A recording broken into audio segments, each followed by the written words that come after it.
우리는 살아가면서 이 배우지 못한 것에 대한 아쉬움을 느낄 때가 많습니다. 흔히 가방끈이 짧다 이런 표현을 쓰는데, 특별히 다른 사람들보다 교육을 덜 받은 분들은 자신감을 잃거나 스스로를 낮게 평가하는 경우가 많습니다.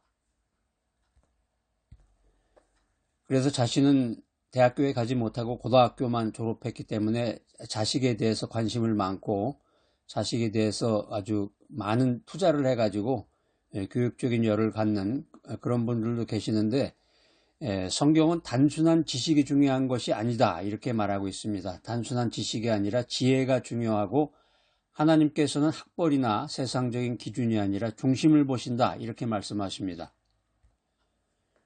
그래서 우리 주변에 보면은 정규 학교에 다니지 못하고 검정고시를 통해서 어떤 사회 전문인이 된 분들, 그런 분에 대한 뉴스나 기사들도 많이 등장하고 하는데, 반면에 교회에서는 목사님을 청빙할 때 그런 어떤 세상적인 그런 기준보다도 더 못한 기준을 가지고 목사님의 학력을 가지고서 목사님을 자기네 교회 담임 목사님으로 청빙을 한다, 이런 교회들도 많은 것이 사실입니다. 오늘 우리는 성경을 통해서 배움에 대한 위로를 얻고 하나님 안에서 어떻게 살아가야 할지 여기에 대한 생각을 한번 나눠보고자 합니다. 하나님께서는 지혜를 주시는 분이시다, 하나님이 지혜를 주시는 분이시다, 이런 말을 할 때 지혜라고 하는 말이 구약의 히브리어 원어로는 호크마입니다. 예전에 이제 목사님들이 주로 애용하던 성경 주석 가운데 호크마 성경 주석이라는 게 있었는데, 이게 이제 구약의 그 히브리어 단어가 지혜라는 뜻의 호크마를 뜻하고, 여기서 이제 이 호크마라는 건 단순한 지식이 아니라 하나님을 경외하는 참된 깨달음, 이런 의미가 있습니다. 신약에서는 헬라어로 소피아라는 것이 지혜를 뜻하는데, 여러분들 소피아라는 말은 친숙하지요? 이제 이 소피아라는 말이 성령의 인도하심을 받은 지혜다, 이런 의미가 있습니다. 하나님께서는 사람의 학벌이나 세상의 기준이 아니라 그분을 경외하는 자들에게 참된 지혜를 부어주시고 참된 지혜를 주신다, 이런 약속을 하셨습니다. 어떤 산골 마을에 글을 읽지 못하는 할머니가 살았는데, 할머니는 평생 배우지 못한 것에 대한 한을 갖고 살았지만 하나님을 깊이 사랑하며 기도하는 삶을 살고 있었습니다. 산골에 사시던 할머니는 성경을 읽지 못했지만 매주 교회에서 말씀을 듣고 그것을 기억하며 이것을 삶에 적용하면서 살았습니다. 마을 사람들은 할머니의 그런 삶을 보고 감동을 받고 할머니를 통해서 많은 사람들이 하나님께로 돌아왔습니다. 배우지 못했다, 가방끈이 짧다라고 하는 것이 할머니의 부족함이 아니라 하나님께서 사용하시는 도구가 되었다는 것입니다. 하나님이 사용하시는 사람들은 누구인가? 우리가 성경을 보면은 하나님께서는 학문적으로 뛰어난 사람들도 하나님께서 사용했지만 배움이 부족한 사람들도 하나님께서 귀하게 사용하셨습니다.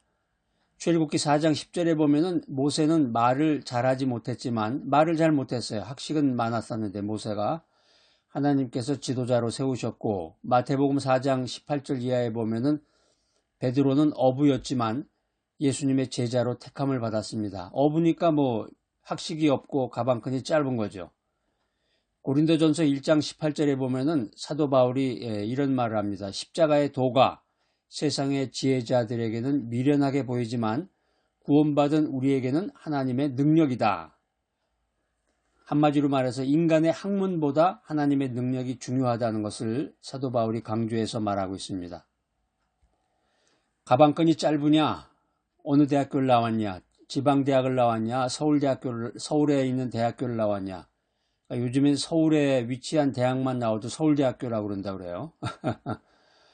그래서 지방에서 학교를 나오지 않고 전부 서울로 올라와서 서울에 있는 학교를 나와야 취직도 되고 사회관계를 유지할 수가 있다. 그래서 지방에 사람들이 없다는 거예요. 지방에 신도시들이 생기고 혁신도시가 생겨도 사람들이 없고 전부 수도권으로 사람들이 몰리는 세상입니다.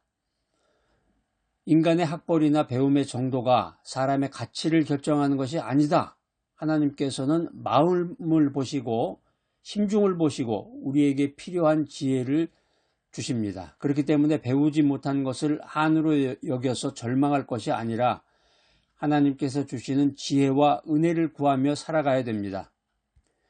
요즘 주변에 보니까 인터넷이나 온라인으로 학위를 받는 그런 과정들이 많기 때문에 어떤 분은 좀 경제적으로 여유가 있는 분은 계속해서 온라인으로 학위를 자기가 평소에 관심이 있었던 분야의 전공을 가지고서 학위를 계속해서 받아가는 그런 분도 계시고, 어렸을 때 글자도 모르고 학교도 다니지 못했던 분들은 검정고시를 통해서 자신의 부족한 것을 채워가는 그런 세상이 되었습니다.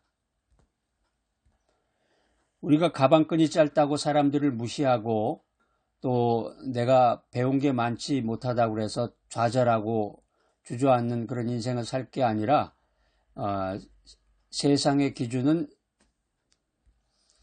하나님의 생각과 다르고 하나님께서는 나의 믿음과 지혜를 보시고 나를 존귀하게 사용하신다. 이런 믿음을 가지고 살아야 되겠습니다.